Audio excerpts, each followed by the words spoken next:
جادو اور جنات ہماری اس دنیا کے اندر موجود ایسی حقیقت ہیں جن کی موجودگی سے کوئی بھی مسلمان یا دنیا کے کسی بھی مذہب کو ماننے والا کوئی بھی شخص انکار نہیں کر سکتا۔ قرآن کریم میں جادو اور جنات کا ذکر کئی جگہ پر واضح طور پر موجود ہے، خاص طور پر حضرت سلیمان علیہ السلام کے ذکر کے وقت جنہیں جنات کو قابو کرنے کا معجزہ عطا کیا گیا تھا۔ یہ دونوں چیزیں یعنی جادو اور جنات ایک دوسرے سے جڑی ہیں، کیونکہ جادو دراصل خبیث یا شیطانی جنات کو قابو کر کے ان سے کام کروانے کا نام ہے، جو کسی شرط یا فائدے کے بدلے انسان کی مدد کرتے ہیں، اور یہ شرائط انتہائی غلیظ اور کفر پر مبنی ہوتی ہیں جنہیں یہاں پر بیان کرنا بھی ممکن نہیں، یعنی آسان الفاظ کے اندر ایسے کام جن سے انسان کی مخلوق کے طور پر تذلیل ہو اور جنات کو ایک برتر مخلوق ثابت کیا جا سکے۔ مثال کے طور پر سورج، چاند، ستاروں یا شیطان کو سجدہ کرنا، اس کے نام پر قربانی کرنا، محرم عورتوں سے زنا کرنا، حرام کھانا، غسل اور نہانا چھوڑ دینا، گندے خون یا پیشاب سے نعوذ باللہ قرآن پاک کے الفاظ کو لکھنا، گندگی کھانا، اور جتنا زیادہ کوئی جادوگر یہ کام کرے گا یہ شیطانی جنات اس کی اتنی زیادہ مدد کریں گے۔ اور اس کا ثبوت ہمیں قرآن پاک کے اندر کچھ اس طرح سے ملتا ہے کہ سورہ شعراء کے اندر اللہ پاک فرماتا ہے کہ کیا میں تمہیں بتاؤں کہ شیطان کس پر اترتے ہیں؟ وہ ہر ایک جھوٹے گناہگار پر اترتے ہیں اور انہیں سنی سنائی باتیں پہنچاتے ہیں اور ان میں سے اکثر جھوٹے ہیں۔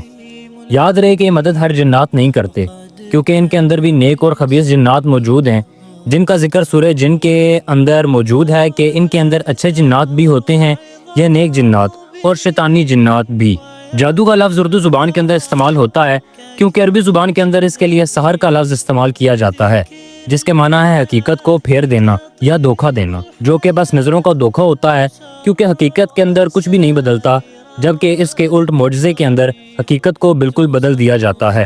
جادو میں تعویذ، کنڈوں اور مخصوص کفریہ کلمات پڑھ کر ایک ایسا عمل کیا جاتا ہے جس کی وجہ سے کسی شخص کا جسم دل و دماغ سے چھوئے بغیر متاثر ہو جاتے ہیں، جس کی وجہ سے کوئی بھی شخص بیمار ہو سکتا ہے، نامرد بن سکتا ہے، میاں بیوی کے اندر جدائی بھی ڈلوائی جا سکتی ہے اور نفرت بھی، اور یہاں تک کہ اس کا قتل بھی ممکن ہے، کیونکہ ڈائریکٹلی شیطان تو آپ کو نقصان نہیں پہنچا سکتے، بلکہ آپ کے دماغ کے اندر سوسائڈل تھاٹس یا نا امیدی پیدا کر کے خود آپ کو آپ کے قتل کی طرف اکساتے ہیں۔ صحیح حدیث کے اندر آتا ہے کہ خود رسول پاک صلی اللہ علیہ وسلم پر بھی جادو ہو گیا تھا، کیونکہ ایک یہودی لبید بن عاصم نے رسول اللہ صلی اللہ علیہ وسلم پر باقاعدہ طور پر جادو کیا تھا، جس کا اثر کچھ ایسے ہوا کہ جب بھی آپ صلی اللہ علیہ وسلم سوچتے کہ میں نے یہ کام کر لیا ہے، لیکن حقیقت میں آپ نے وہ کام نہیں کیا ہوتا تھا، یہاں تک کہ دو فرشتے جبرائیل علیہ السلام اور میکائیل علیہ السلام نے آپ کو آ کر بتایا کہ لبید بن عاصم ملعون نے کنگھے اور سر کے بالوں پر جادو کر کے انہیں کنویں کے اندر رکھا ہوا تھا، اور اس جادو کے اثر کی وجہ سے اس کنویں کا پانی بالکل مہندی کے پانی کی طرح سرخ ہو گیا تھا۔ آپ صلی اللہ علیہ وسلم اپنے صحابہ کے ساتھ اس کنویں پر گئے اور ان چیزوں کو نکال کر زمین کے اندر دفن کر دیا، یہاں تک کہ آپ صلی اللہ علیہ وسلم نے اس واقعے کا ذکر باقی لوگوں سے بھی نہ کیا، تاکہ باقی لوگوں کے اندر گناہ کے طور پر پھیل نہ سکے، یعنی لوگ ایک دوسرے پر جادو کروانے کے لیے موٹیویٹ نہ ہو سکیں۔ صحیح حدیث میں حضرت ابو ہریرہ سے مروی ہے کہ آپ صلی اللہ علیہ وسلم نے فرمایا کہ 7 ہلاک کر دینے والی چیزوں سے بچو، جن میں سے ایک ہے جادو کروانا، کیونکہ یہ شرک ہے۔ جنات کی کئی اقسام ہیں، جن میں کئی طاقتور، کئی کمزور، کئی اڑنے والے، تو کئی زمین پر، جبکہ کئی ویرانوں کے اندر جگہوں پر رہنے والے ہیں، اور کچھ ایسے ہیں کہ جنہیں اللہ نے شکلیں بدلنے تک کی صلاحیت دی ہوئی ہے، وہ سانپ، بچھو، گدھے، گھوڑے، کتے اور پرندوں تک کی شکل کے اندر آ کر عام انسانوں کو نظر آ سکتے ہیں۔ یہ تبدیلی کیسی ہوتی ہے؟ اس کا قرآن و حدیث کے اندر کوئی ذکر موجود نہیں ہے، سوائے اس بات کے کہ نبی پاک صلی اللہ علیہ وسلم نے فرمایا کہ شیطانی جنات ہر ایک شخص کی شکل کے اندر خواب میں آ سکتے ہیں سوائے میرے چہرہ مبارک کے۔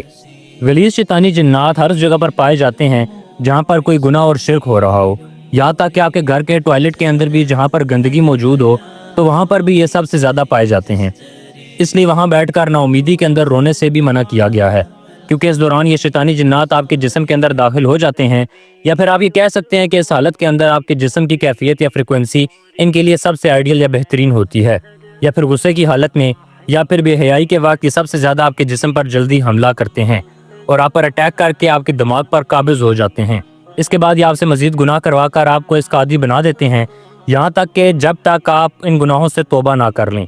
یہ وہ جادو ہے جو کہ آپ انجانے کے اندر خود اپنے اوپر کرواتے ہیں، لیکن آپ کو اس کی خبر تک نہیں ہوتی، یعنی کہ یہ وہ جادو ہے جو کہ خود بخود ہو جاتا ہے، کوئی آپ پر نہیں کرواتا بلکہ آپ خود کرتے ہیں۔ اس جادو کو آسیب کا نام دیا جاتا ہے۔ یہ وہ جادو ہوتا ہے جب آپ خود جنات کو خود پر حملہ کرنے کے لیے دعوت دیتے ہیں، جب آپ شدید نحوست کا شکار ہوں، مسلسل گناہوں کے اندر پڑے ہوں، نماز، روزہ، زکوٰۃ، صدقہ اور اللہ کی عبادت سے غافل ہوں، اور رسول اللہ کے فرمان کے مطابق نمازیں اور نفل نہ پڑھ کر گھر کو قبرستان بنا دیتے ہیں جہاں پر زندہ لوگ نہیں رہتے بلکہ مردے رہتے ہیں۔ جیسے ہر ایک بیماری کی علامات ہوتی ہیں، تو بالکل اسی طرح سے آسیب کی علامات کے اندر انسان مسلسل ایک گناہ کرتا ہے اور پھر اس گناہ کو خود کو تعویلیں دے کر جسٹیفائی کرتا رہتا ہے کہ میں نے تو کوئی غلط کام نہیں کیا۔ مثال کے طور پر کہ پہلے دن شراب پی اور خود کو تسلی دی کہ اللہ تعالیٰ تو بہت معاف کرنے والا ہے، اس گناہ کے بدلے میں بخش دے گا، آج کل تو سبھی پیتے ہیں، میں نے یہ گناہ کر لیا تو کون سا بڑا کام کیا۔ بالکل اسی طرح سے قتل، بے حیائی، یہ وہ سب کام ہیں جن کے اندر آپ جنات کو دعوت دے کر خود کو آسیب کا شکار کرتے ہیں۔ اس ٹائم میں ایک جن مسلسل آپ کے دماغ پر مسلط ہو جاتا ہے، جو کہ آپ کے ساتھ مسلسل لگا رہتا ہے اور یہ آپ کے دماغ کو مسلسل چھیڑ چھاڑ کرتا رہتا ہے، الٹے سیدھے مشورے دے کر آپ کو مزید گناہوں پر اکساتا رہتا ہے، اور قرآن کریم کے اندر ان کے لیے کرین کا لفظ استعمال کیا گیا ہے۔ تو جب بھی آپ کے دماغ کے اندر کوئی نیگیٹیوٹی ابھرنے لگے تو سمجھ جائیں کہ یہ کرین آپ کے دماغ کے ساتھ چھیڑ چھاڑ کر رہا ہے یا پھر آپ کے آس پاس موجود ہے۔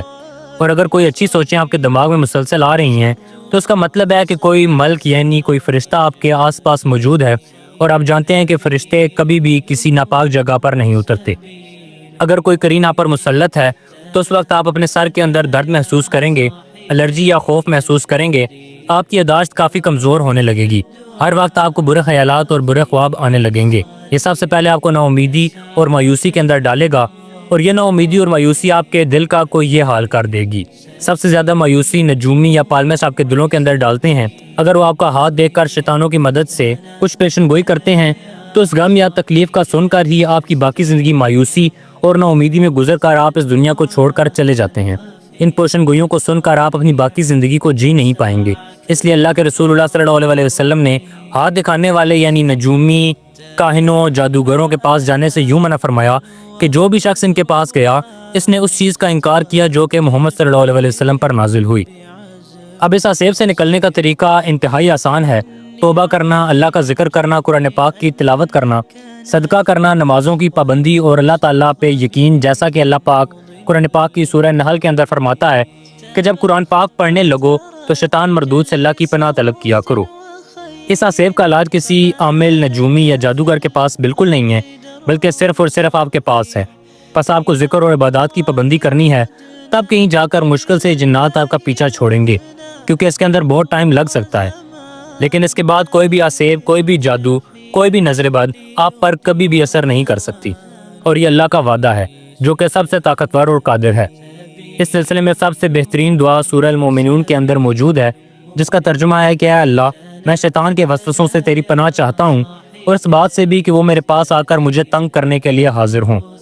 اگر آپ یا آپ کا کوئی رشتہ دار آسیب کا شکار ہے تو اس کے ساتھ بھی اس ویڈیو کو ضرور شیئر کریں، ہو سکتا ہے کہ اس کی بھی ہیلپ ہو جائے۔ اللہ تعالیٰ سے دعا ہے کہ وہ ہمیں حق کو سمجھنے، اس پر عمل کرنے اور اپنے دین کی راہ پر ثابت قدم رہنے کی توفیق عطا فرمائے، آمین۔ اگر آپ کو ہماری یہ معلوماتی ویڈیو پسند آئی ہو تو اس ویڈیو کو لائک اور شیئر کریں، اور کمنٹ میں اپنی رائے کا اظہار ضرور کیجیے گا، اور اس چینل کو سبسکرائب کریں تاکہ ہماری ہر نئی آنے والی ویڈیو آپ تک پہنچ سکے۔ شکریہ۔